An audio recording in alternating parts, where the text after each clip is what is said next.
Mahallenin farklı camilerde İmam Hatiplik görevinde bulundum. Ulu Cami'de 20 yıl, Fuat Yar Camisi'nde de 20 yıl. Yani yaklaşık 47 yıl imam olarak görev yaptım. Yaklaşık 1,5 yıl önce emekli oldum.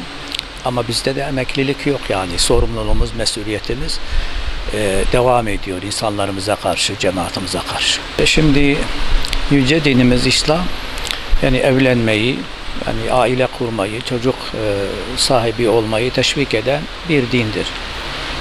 Bir taraftan Peygamberimiz tenâkehu evleniniz buyuruyor. Öbür taraftan ve lâ tutalliku boşamayınız. Çünkü o halaller arasında Allah'ın buğz ettiği, sevmediği halal boşamadır.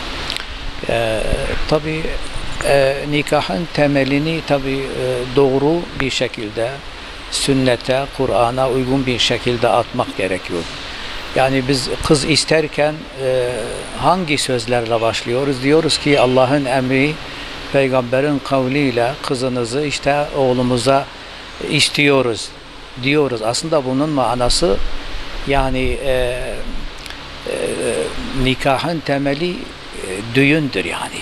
Yani bundan sonra başta düğünler olmak üzere ben düğünümü ve ondan sonraki aile hayatımı Allah'ın emrettiği, Peygamberin sünnetine uygun bir şekilde düzenleyeceğimize dair bir nevi söz vermiş oluyoruz. Dolayısıyla yani düğünlerimizin de yani haramdan, günahlardan uzak kalarak icra etmemiz gerekiyor. Yani tabi genel olarak eğer soracak olursanız düğünlerimiz yani kişinin gücüne göre, çünkü bazen o kızımızı istemeye gelen kişinin gücünü aşarak bazı şartlar koşuyoruz.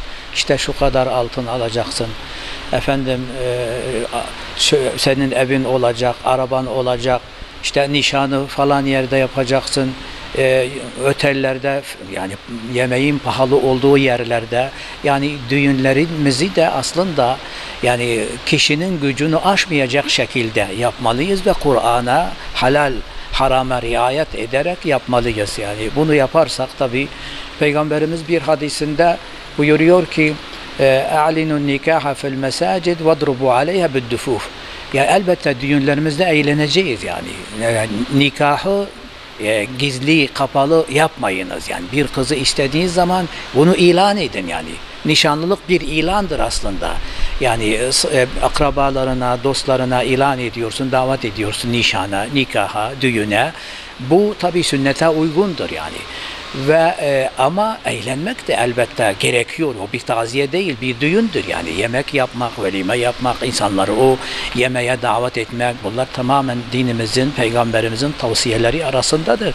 Ama bütün bunları yaparken yani haramlardan uzaklaşarak, içkiden uzak bir düğün yemeğini, efendim kadınlar ayrı, erkekler ayrı, her bir tarafta eğlenerek bu düğünü yapmaları. Hele bir de yani silah patlatmadan yani. Çünkü bazen bu cahiliyenin bir adetidir yani. Düğün esnasında silahlar patlatılıyor. Birçok insan hayatına, yaşamına son veriliyor. Bu da çok tehlikeli bir şeydir. Bunlardan da sakınmak lazım.